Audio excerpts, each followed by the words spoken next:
आनंद मठ। आनंद मठ और ऋषियों की अनमोल धरोहर को संजोएं।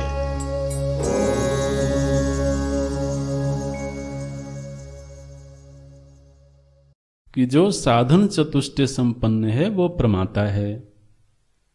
और साधन चतुष्टय संपन्न कैसे हुआ? बोले नितांत निर्मल स्वांतः। तो जो निर्मल हो गया वो साधन चतुष्टय संपन्न है। तो निर्मल कैसे हुआ? इस निर्मलीकरण की एक प्रक्रिया है। तो दो तीन पंक्तियों में ये उस प्रोसेस की, उस प्रक्रिया की चर्चा यहाँ पर परम अनुग्रह पूर्वक आचार्य करते हैं। कैसे निर्मल हुआ? तो बोले कि अधिगत अखिल वेदार्थ। अब आप शब्द खोजते रहना, उसमें बीच बीच में आपको मिलेंगे। तो बोले कि अधिगत अखिल वेदार्थ। पहली बात तो ये हुई कि उसको अधिगत माने उसको ज्ञान प्राप्त हो गया। किस चीज का ज्ञान प्राप्त हुआ? बोले वेदार्थ।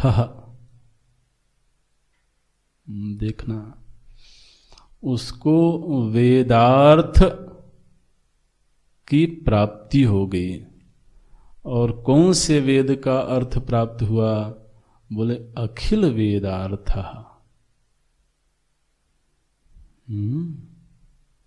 जिसको सभी वेदों के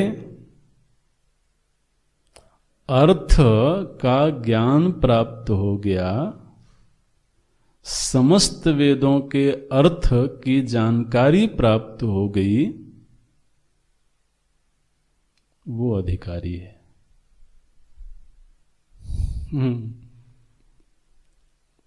ये तो जरा कठिन मामला हो गया।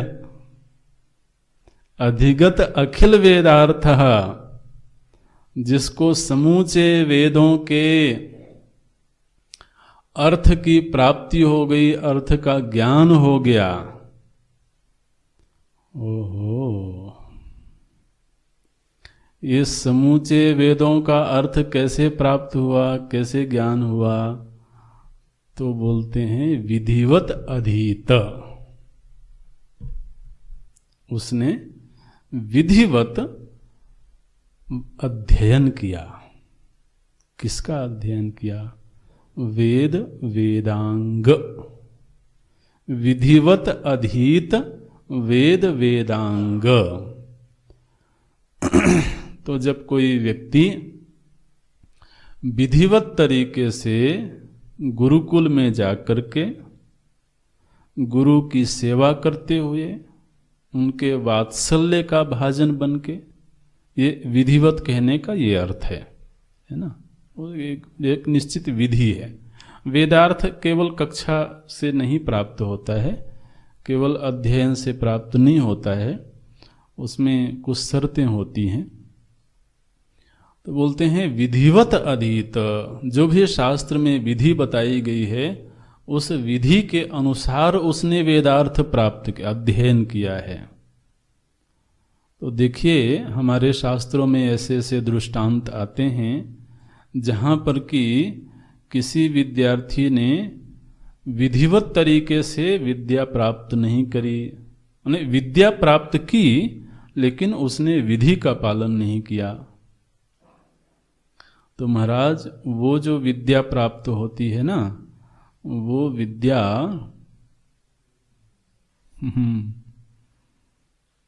चुराई हुई विद्या मानी जाती है। उपनिषदों में भी इस प्रसंग आता है इस तरह का। तैत्तिरीय जो शब्द है, इसमें प्रसंग वर्णित होता है।